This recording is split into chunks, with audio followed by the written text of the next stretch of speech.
అట్లా కొట్టిండా? ఎక్కడ కొట్టిండు? జంప్ చేయొద్దని కొట్టిండా? ఎక్కడ కొట్టిండు?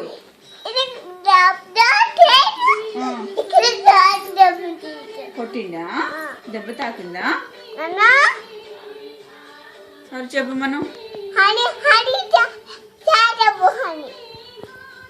సరే చెప్పు నాన్న. నువ్వేం చేసావు నాన్నని?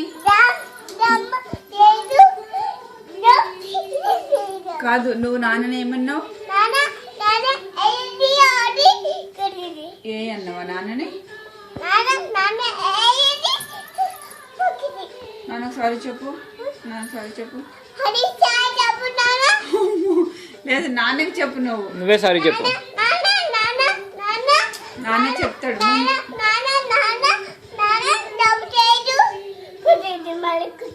మళ్ళీ కొట్టిందా? నువ్వు తప్పు చేయలేదు, కొట్టిండా? నువ్వు ఏ అని లేదా? నువ్వేమన్నావు నాన్న? ఏ అన్నావుగా? సో నువ్వు ఏ అనేందుకు సారీ చెప్పు నాకు. సారీ చెప్పు. ఏ అన్నావుగా నాన్ని? నువ్వు సారీ చెప్పు నాన్నకి. సరే కానీ అక్క ఏం చేస్తుంది? నువ్వు సారీగా అమ్మ చెప్పవా?